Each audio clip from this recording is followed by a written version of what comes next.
Interiorul lui Cayenne a fost taycanizat. Opa! Am trecut peste niște denivelări de viteză și am simțit pur și simplu cum dispar sub roțile mașinii. Nouă ne place să visăm că, domnule, o mașină trebuie să fie așa, o mașină trebuie să fie invers și dacă tu nu ești de acord cu mine, greșești, dar la sfârșitul zilei majoritatea clienților au cu totul alte priorități și gândesc cu totul altfel. La ce vă gândiți când cineva vă spune că vrea un SUV luxos și în același timp foarte performant pe drum? O mașină care să livreze pe ambele fronturi, fără să facă niciun fel de compromis. Cei mai mulți dintre voi probabil vă gândiți la mașina pe care o să vă prezint eu astăzi. Cei mai mulți probabil vă gândiți la Porsche Cayenne, acum în a treia generație cu facelift. Și după ce am văzut mașina asta pentru prima oară live, undeva la sfârșitul anului trecut, într-un eveniment organizat de către Centrul Porsche București, astăzi am pentru prima oară ocazia să o și conduc. Iar pentru prezentarea de azi am ales versiunea coupe, așa cum puteți observa după plafonul acestei mașini. Și n-a fost o alegere la întâmplare, pentru că m-am gândit așa: de ce să fac două clipuri cu aceeași mașină, când aș fi putut să iau și coupe și Cayenne-ul normal, când pot să fac un singur clip și pur și simplu să pun în evidență diferențele sau mai degrabă minusurile pe care le are mașina asta pe partea de practicalitate și plusurile pe care le are pe partea de design. Așa că astăzi pregătiți-vă pentru un clip cu noul Porsche Cayenne Coupe, în care o să vă explic tot ce trebuie să știți despre mașina asta. O să vă spun ce s-a schimbat la ea, pe partea de design exterior, design interior, pe partea tehnică sunt câteva schimbări interesante și acolo. O să vă explic cum se conduce, o să vă spun cum s-a modificat interiorul, o să vă descriu partea ei practică și, bineînțeles, o să vorbim puțin și despre rivalii cu care concurează și despre prețuri. Atenție, vă spun de pe acum, mașina asta nu mi se pare chiar foarte scumpă, mai ales în această configurație.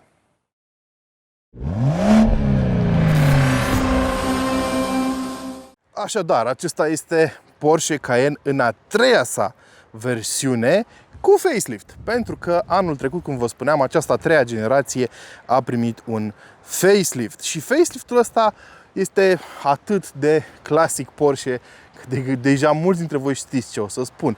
Modificările sunt foarte subtile, mai ales pe partea de design, din punctul meu de vedere. Sunt unii care vor spune: domnule, n-ai cum să nu faci diferența. Și e corect, având în vedere cât de subtile sunt facelifturile celor de la Porsche. Uneori chiar și generațiile diferite au modificări foarte subtile de design.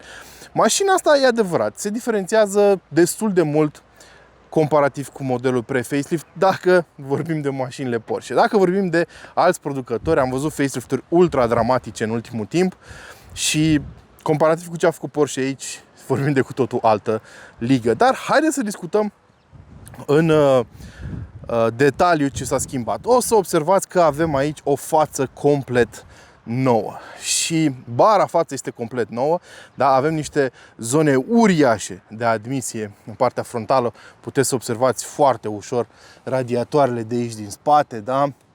Și pe partea frontală, și pe partea centrală, și pe lateral. Avem multe radiatoare în spate și multe zone extrem de deschise, ceea ce mă îngrijorează cu privire la aceste mașini, mai ales în exploatarea lor pe terenul nostru, în România, pentru că știm foarte bine, în România drumurile nu sunt neapărat curate, poți să dai de foarte multe pietricele, foarte multe obiecte care se pot înfinge direct în acele radiatoare din spate. O să vedem pe termen lung cum se vor descurca mașinile. Important de menționat aici este faptul că pe mașina asta avem un pachet black care face toate trimurile exterioare să fie negre, aduce în schimb capacele oglinzilor, avem altă opțiune pe mașina asta, sunt în culoarea caroseriei, în mod normal ele ar fi negre, la fel ca mânerele de la uși. Deci asta s-a schimbat în partea frontală, vorbim de o altă bară și bineînțeles vorbim de alte faruri care păstrează semnătura luminoasă în 4 puncte, o să o vedeți acolo, dar acum sunt un pic mai ascuțite spre zona frontală, un pic mai rectangulare de felul lor. Da, cam asta este modificarea substanțială pe partea de design, mai ales în partea de față. Conform celor de la Porsche, aripile sunt acum un pic mai ascuțite și mai ridicate, în timp ce capota pare un pic mai plată. Da, pot să confirm chestia asta, dar trebuie să le ai una lângă alta ca să poți să-ți dai seama de diferențe. La fel, Porsche spun că acum aripile sunt un pic mai evazate, mai agresive, astfel încât să dea mașinii un profil ceva mai impunător. Asta spun ei, asta vă spun și eu. Culoarea de pe această mașină este un gri special care costă undeva la 1400 de euro. Da, am vrut să menționez asta. Am uitat exact cum îi zice, dar am vrut să menționez. În timp ce pe modelul nou dimensiunile de jante variază de la 20 la 22 de inci. Deci în standard, orice nivel de echipare ți-ai cumpăra, orice motorizare, vei primi jante pe 20.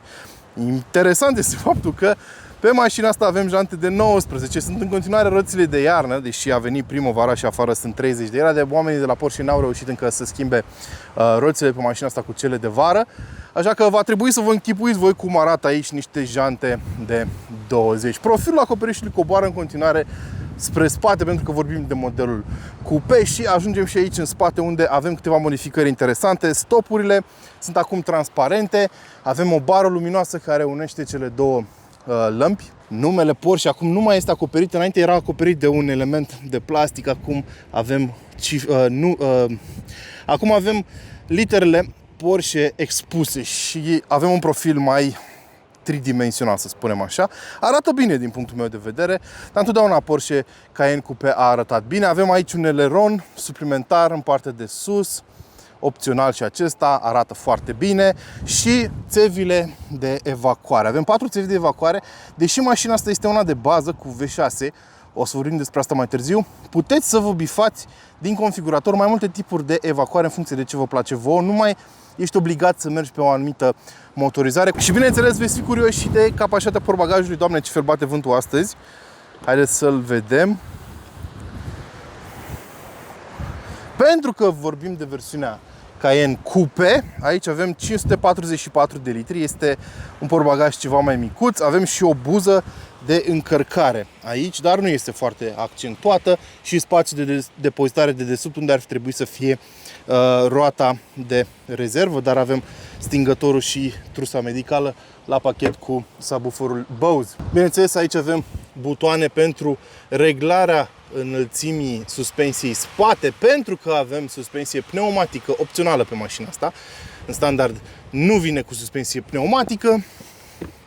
Aici avem o zonă de acces pentru probabil ceva parte tehnică. Aici are și niște spații de depozitare. Da, simplu, 40-20-40 banchetele în spate și haideți să ne urcăm și în mașină. Pentru că vorbim de un model Cayenne Coupe, întrebarea cea mai importantă va fi cât spațiu ai în spate. O să ne urcăm imediat acolo și o să vorbim despre asta. Mai întâi, hai să analizăm materialele. Calitate foarte bună pentru acest panou. Avem o opțiune bifată pe mașina asta, o puteți observa foarte ușor din această combinație de culori roșu cu negru. Este o opțiune care îți aduce piele extinsă, se numește în configurator, adică pe foarte multe suprafețe din mașină unde nu te-ai aștepta în mod normal, inclusiv aici în partea de sus a ușii. O să vedeți și în față că sunt niște zone acoperite de piele. Avem piele peste tot, inclusiv în această zonă unde de obicei se taie colțuri, cum zic americanii, adică aici de obicei ai un plastic extrem de ieftin. Presupun că plasticul ăla se află în spatele acestei tapiserii de piele. Interesant este că și în interiorul buzunarului avem piele. Avem aici pe acest buzunar interior avem material textil, da, un fel de mochetă. Totul este super ok. Piele roșie, trimuri din aluminiu aici, tot ce trebuie, inclusiv, cum se vede, scaunele spate arată genial. Poți să le pliezi de aici. Și poți să configurezi mașina asta dacă vrei cu doar 2 locuri în spate. Există o opțiune pentru chestia asta. Dar aici avem o configurație cu 5 locuri. Avem și prinderi ISOFIX pentru scaune de copil. Da? Pentru aceia dintre voi cu familie sau cu copii mici. Cotieră, bineînțeles, îmbrăcată în piele și ea. Deci pe partea de materiale și finisaje nu am ce să critic la această mașină. Și iată că m-am urcat și în spate. Soft close. Interesant e că acum avem butoane pentru încuia și descuia mașina pe toate ușile. Da? Nu e nimeni exclus.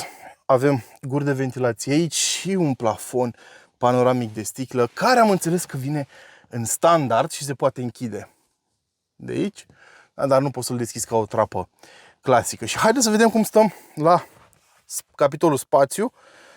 La picioare niciun fel de problemă și scaunul, apropo, nu este în poziția mea confortabilă de condus, este undeva la 10 cm mai în spate pentru că avem funcții de easy access. La cap, dacă stau pe spate, ating foarte subtil aici. Da? Dar în rest, cred că aș putea să călătoresc aici fără probleme. E la limită spațiu pentru persoane de 1,84. Depinde foarte mult și de configurația corpului, pentru că v-am mai spus și în alte clipuri, 1,84 nu înseamnă că toate persoanele o să aibă la fel de mult loc. Pentru că unii dintre noi avem picioarele mai lungi, unii dintre noi avem torsul mai înalt. Eu sunt din a doua categorie, care are picioarele mai scurte și torsul un pic mai înalt. Și atunci eu la 1,84 s-ar putea să stau într-un fel în mașina asta, pe când alții s-ar putea să stea altfel în mașina asta. Da? Depinde foarte mult de configurația fiecăruia. Dacă vrei să-ți iei o astfel de mașină, du-te la centrul Porsche București, pe Pipera, urcă-te într-una și vezi dacă ai loc. Și pentru că avem un model destul de bine dotat, avem climă pe 4 zone, de aici ai regla-o dacă ar fi pornită, da? 2 porturi USB Type-C, s-a trecut doar pe Type-C în Cayenne și aici avem o zonă de depozitare, cred. Un tunel de transmisie destul de butucănos, e normal. Până la urmă vorbim de o mașină cu performanțe foarte bune și așa arată noua planșă de bord a lui Cayenne Coupe. O să ne urcăm imediat în față și o să vorbim de tot ce s-a schimbat. Înainte să ne urcăm pe scaunul șoferului, hai să vedem un build quality check, da? Foarte ok și materialele de aici. Niciun fel de critică din punctul meu de vedere, bine îmbinate, bine finisate, la fel ca în spate, piele inclusiv în această zonă, piele în interiorul buzunarelor, deci niciun fel de critică pe partea asta. Avem scaunele Porsche, parte din acest pachet cu combinația asta de roșu cu negru, siglele Porsche, opțiune 450 de euro dacă vrei să le ai embosate în tetiere, tetiere care sunt fixe. Da? Pe aceste scaune. Și avem scaunele cu reglaje în vreo 18 direcții. În standard primim scaune cu reglaj în 8 direcții. Acestea sunt cele opționale. Și important de notat este faptul că dacă ții aceste scaune, nu mai ai prindere ISOFIX pe partea pasagerului. Dacă, nu știu, ai de gând să transporti copii sau lucruri de genul ăsta, am vrut să menționez. Iar pachetul de piele de care vă spuneam mai devreme se aplică și aici, pe partea superioară a bordului. Observați că avem piele, da? Bineînțeles, ceasul deja a devenit clasic pe modelele Porsche. Și, așa cum puteți vedea, interiorul lui Cayenne a fost taycanizat. E ceva ce s-a întâmplat pe foarte multe modele după lansarea Taycanului. Eu nu consider că e un lucru rău. Mi se pare că este foarte digitalizat tot acest interior. Da? Avem un ecran aici pentru Porsche Control System, parcă se numește. Foarte simplu de folosit. Aici avem niște widgeturi pe care le poți schimba tu în funcție de ce te interesează sau poți să intri aici în mai multe submeniuri. Ai Android Auto, Apple CarPlay. Android Auto a lipsit foarte mulți ani de pe modelele Porsche. Iată că acum începe să fie introdus cam pe toate. Și poți să ai și streaming video la bordul mașinii. Mașina, bineînțeles, are o cartelă, vedeți că are conectivitate 4G deja. Și cu ajutorul ScreenHits TV poți să faci streaming pe acest ecran. Și, nu știu dacă se vede, mai avem un ecran aici, care este vizibil, pentru că are o folie de protecție, este vizibil doar de pe scaunul pasagerului pentru a nu-l distrage pe șofer. Și aici ai cam toate funcțiile pe care le ai și pe acest ecran. Numai că șoferul nu poate să le vadă. Mai e o diferență, această aplicație ScreenHits TV poate face streaming pe acest ecran în timp ce ești în mișcare, da? În timp ce aici nu o să se poată în mișcare pentru că iarăși ar distrage șoferul. Dar, cum vă ziceam, aici iarăși e un ecran de 12,3 inch care are toate funcțiile pe care le ai și pe acest ecran. Atenție, acest ecran este opțional. Pe această mașină costă 1460 de euro. Avem un trim din aluminiu satinat aici, arată foarte bine.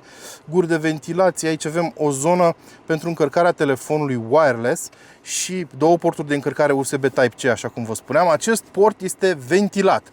Mare atenție față de mulți alți rivali care au plite de încărcare wireless, unde telefoanele de obicei se încing, dar nu au ventilație și atunci telefonul, una la mână se încinge foarte tare, 2 la mână se poate strica, 3 la mână nu se mai încarcă după un anumit moment pentru că software-ul telefonului va opri încărcarea pentru a proteja când se atinge o anumită temperatură.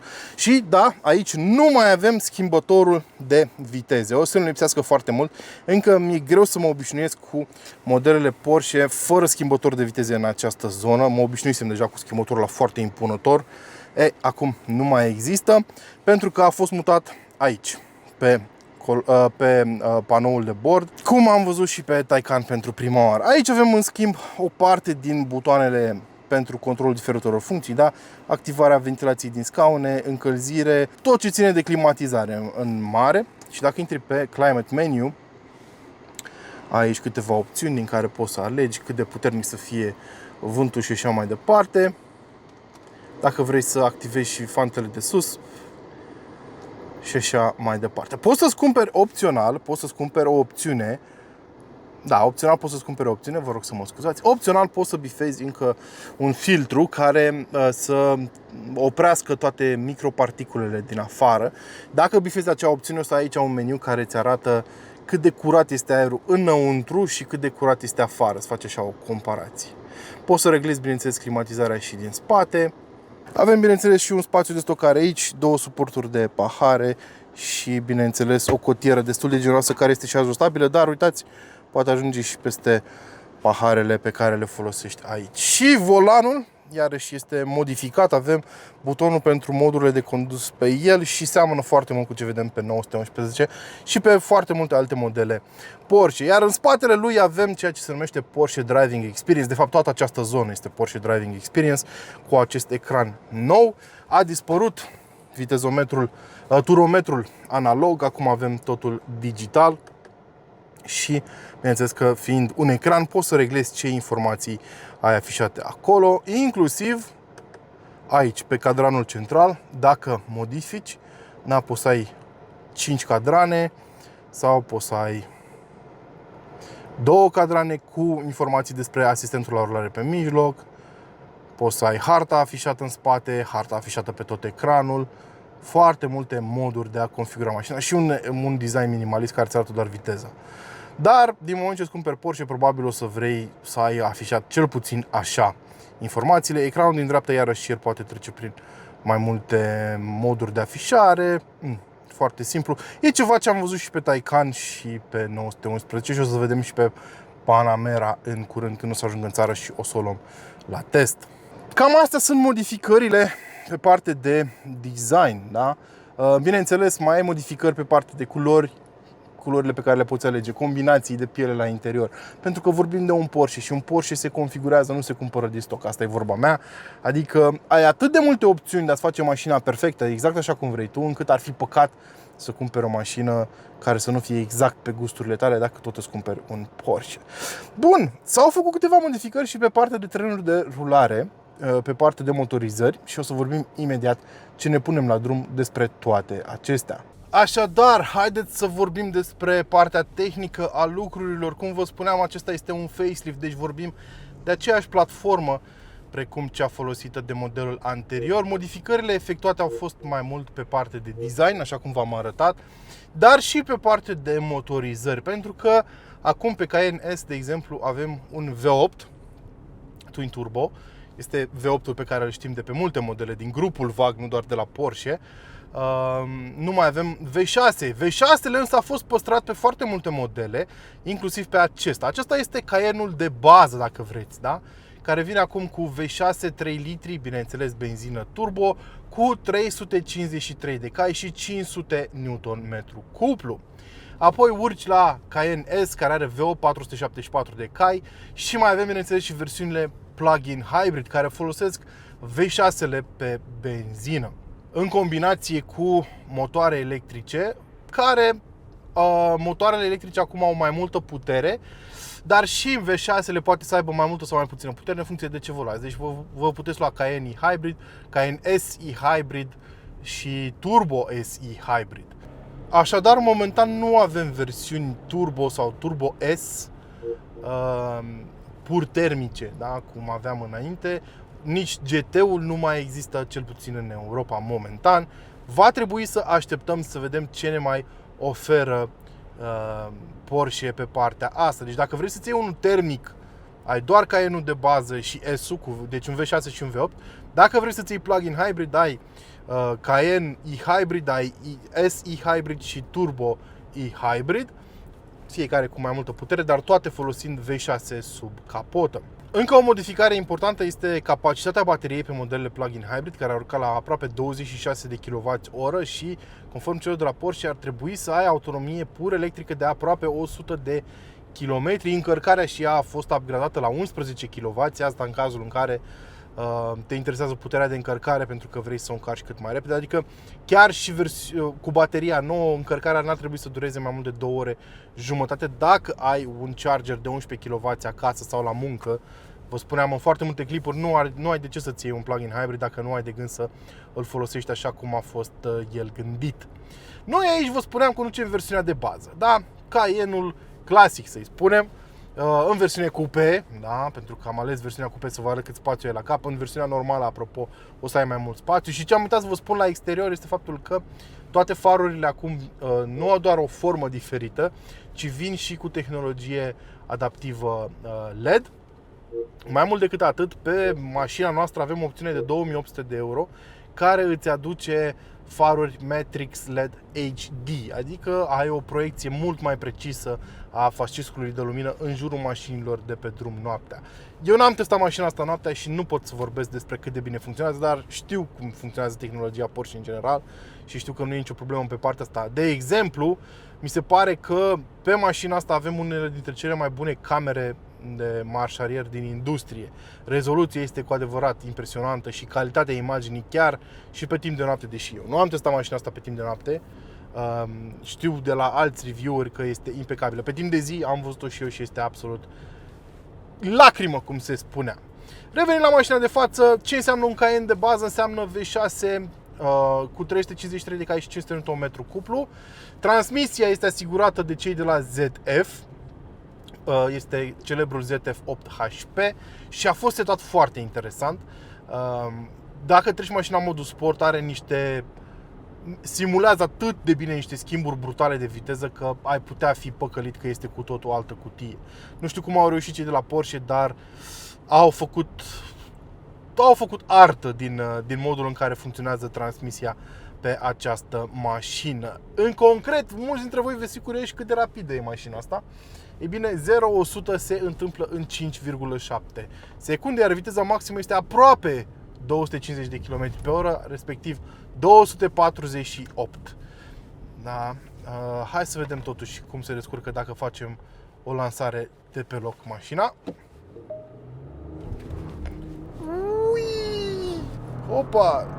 Cum vă ziceam, schimburile sunt emulate foarte bine. Mă rog, am atins 100 de acum ceva timp.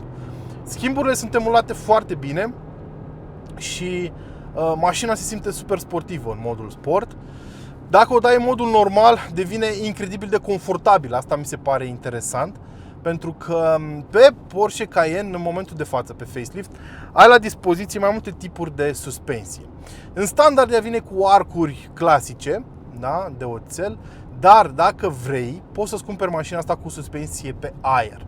Ce avem și noi aici, indiferent de versiune, o să ai suspensie adaptivă, apropo, numai că una este cu aer, una este cu amortizoare clasice. Amortizoarele au două valve în acest moment, cum am văzut și pe alte mașini de altfel. Asta permite mașinii și, mă rog, amortizoarelor, să spunem, să aibă un reglaj mai fin, atât pe parte de compresie cât și pe detentă, da? Pentru că ai o valvă pentru fiecare din tipurile de mișcare pe care le poate face amortizorul. Iar asta înseamnă că pe partea de confort mașina va fi mai confortabilă, pe partea de sportivitate mașina va avea un control mai bun al greutății peste punți, mai ales în viraje, va sta mult mai bine. Și suspensia pe aer, teoretic, conform celor de la Porsche, ar trebui să ducă lucrurile la un alt nivel. Eu nu am încercat versiunea de bază, ăsta este singurul Cayenne facelift pe care l-am condus. N-aș putea să vă spun cum se comportă mașina cu suspensia de bază. Cert este că suspensia asta adaptivă costă undeva la 2000 și ceva de euro. Nu aș rata-o, din principiu, pentru că vorbim de o mașină de 100.000 de euro, ce mai sunt 2000 de euro în plus și sunt absolut convins că suspensia pneumatică va schimba complet modul în care se simte mașina. Ce pot eu să vă spun despre mașina asta este faptul că din momentul în care am plecat de la Porsche din curte cu mașina. Am avut o bănuială că are suspensie pneumatică, deși nu mi-era confirmat, pentru că nu am avut fișa mașinii încă de la început. Cum mi-am dat seama, am trecut peste niște denivelări de viteză. Am trecut peste niște denivelări de viteză și am simțit pur și simplu cum dispar sub roțile mașinii. E adevărat, aici avem și jante pe 19, ceea ce nu o să fie cazul, pentru că, o spuneam, mașina vine standard cu jante de 20, noi aici avem jante de 19, pentru că cei de la reprezentanță și-au permis să pună jante de 19 de iarnă. Și au rămas, acum suntem la începutul lui aprilie, au rămas pe mașină pentru că încă nu au apucat ei să le schimbe din nou. Și probabil că și asta contribuie la modul în care am perceput eu mașina peste denivelări. Dar per total, suspensia asta mie mi se pare că, nu știu, sunt ferm convins că își va face treaba. De exemplu, acum sunt în viraj, da, simt un pic de ruliu, ce-i drept, îl simt. Dar per total mașina a stat foarte bine. Și bineînțeles, fiind un Porsche chiar și de bază, depășirile și atingerea unor viteze amețitoare nu e niciun fel de problemă. Nu avem niciun fel de problemă în sensul ăsta. Chiar dacă mașina aceasta are o viteză maximă de doar 248 de km pe oră, vei putea atinge limita superioară foarte, foarte repede. Dar nu recomand așa ceva. Noi acum suntem pe autostradă, mergem cu 130 și ceva de kilometri pe oră și am vrut să testez cât de silențioasă este mașina. Niciun fel de problemă pe partea asta. Iarăși, Cayenneul este practic cea mai versatilă, să spunem, mașină a celor de la Porsche, pentru că îți permite și să mergi sportiv dacă vrei. Și credeți-mă că poți să mergi foarte sportiv cu mașinile astea, dar îți permite și să mergi și foarte confortabil. Îți oferă foarte mult spațiu, îți oferă practicalitate foarte multă, deci ai mult loc în portbagaj, poți să configurezi mașina în multe feluri, ai suspensie pneumatică incredibil de confortabilă, deci este un fel de multi-trick pony, cum zic americanii, un ponei care știe foarte multe trucuri în grădina celor de la Porsche. Și ăsta este probabil și motivul pentru care este atât de popular. Cayenne, dacă nu știați, a salvat de la moarte brandul Porsche, în ciuda protestelor puriștilor, care eu în mai multe clipuri v-am spus că, ok, puriștii sunt necesari până la un punct, pentru că reușesc uneori să mai tempereze anumite opțiuni ale producătorilor, dar per total sunt irelevanți. Nu știu dacă reprezintă mai mult de 10% din clienți. Ei, puriștii ca mine, ca voi, care ne vă uitați acest clip, mulți dintre voi, nouă ne place să visăm că, domnule, o mașină trebuie să fie așa, o mașină trebuie să fie invers și dacă tu nu ești de acord cu mine, greșești, dar la sfârșitul zilei majoritatea clienților au cu totul alte priorități și gândesc cu totul altfel. Drept dovadă, după ce a fost lansat Cayenneul, Porsche a reușit să-și revină pe linia de plutire și să fie salvat. Cayenne și cu Macan sunt cele mai bine vândute modele din gama Porsche în acest moment și în același timp sunt cele mai puțin sportive. Din fericire pentru noi, gama este extrem de largă, extrem de variată. Dacă vrei o mașină absolut chirurgicală pe partea de condus, ai în continuare 911, ai în continuare Cayman la dispoziție, inclusiv Boxster, mi se pare că se conduce absolut genial. Deci nu te oprește nimeni să ți le iei pe acelea, numai că vor fi foarte mulți oameni care vor prefera un SUV pentru că ăsta este trendul și pentru că are anumite avantaje. Când ai un GT4 RS, de exemplu, o să observi niște dezavantaje. Este o mașină incredibil de sportivă, incredibil de agilă și așa mai departe, dar are și câteva dezavantaje, cum ar fi rigiditatea suspensiei, spațiu compromis la interior, ești îngrămădit înăuntru și așa mai departe. Ei, pe un Cayenne nu ai problemele astea, iar facelift-ul acestei mașini o aduce în 2024, așa cum s-a și dorit. Bine, teoretic în 2023, că atunci a fost lansată, dar o aduce în era contemporană, da? Pentru că tot acest interior foarte digitalizat te face să te simți ca într-o mașină modernă. Nu că vechiul Cayenne ar fi fost, nu știu, decrepit, dar în mașina asta ai la dispoziție toată tehnologia pe care o are Porsche la dispoziție pentru tine în momentul de față. Este incredibil de confortabilă și dacă vrei să mergi sportiv poți să o faci. Servodirecția mi se pare un pic vagă, chiar și în modul sport. Nu mi se pare că are foarte mult feedback, este incredibil de directă. Observați că o miști foarte puțin și mașina deja răspunde. Dar mi se pare că nu are destul feedback decât ar trebui pe un Porsche. E absolut normal, probabil versiunile Turbo, Turbo S sau dacă vom avea un nou GT vor avea o servodirecție ceva mai precisă per total.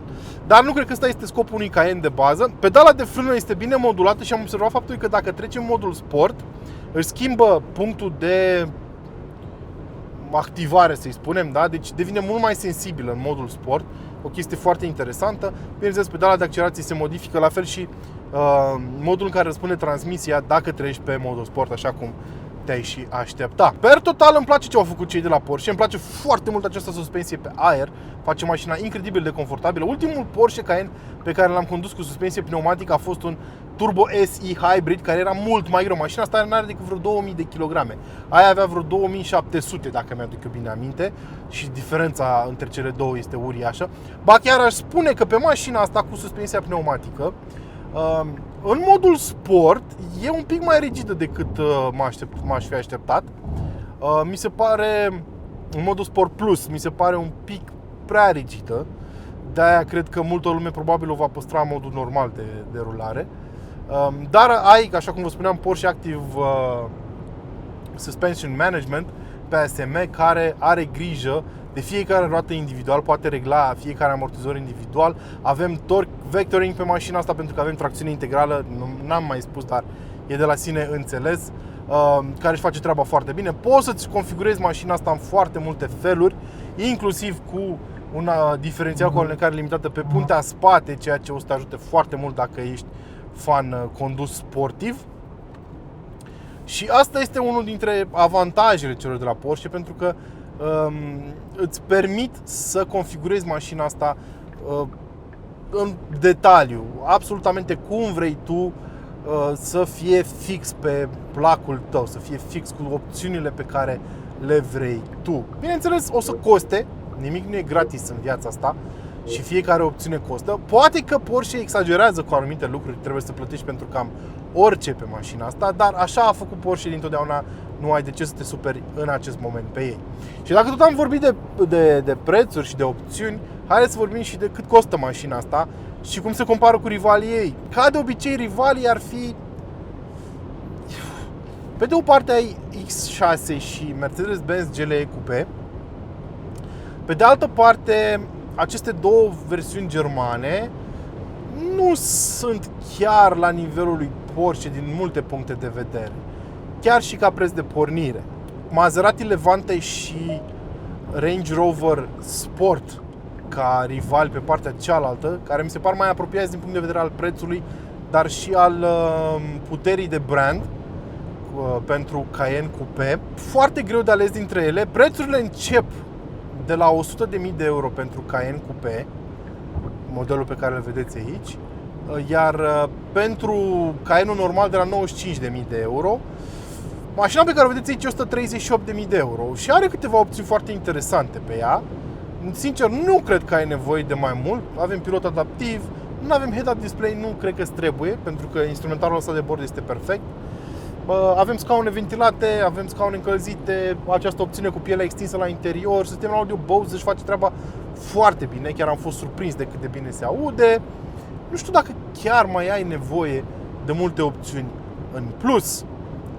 Și la 138.000 de euro mi se pare chiar o afacere destul de bună. Adică am văzut X5, X6 cu prețuri mai mari, mult mai mari, e adevărat, ceva mai bine dotate, dar per total similare, sincer. Și aș vrea să știu și părerea voastră în comentarii. E scump, nu e scump un Cayenne Coupe nou la 138.000 de euro?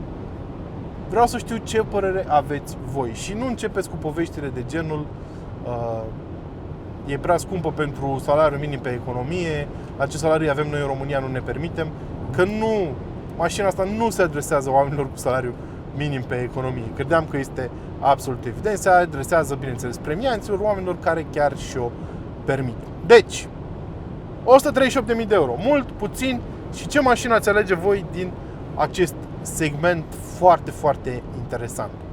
Până data viitoare, bineînțeles, eu am fost Gabriel, voi v-ați uitat la Cuși despre mașini, nu uitați de like, share, subscribe și, bineînțeles, nu uitați să vă hrăniți pasiunile. Ciao!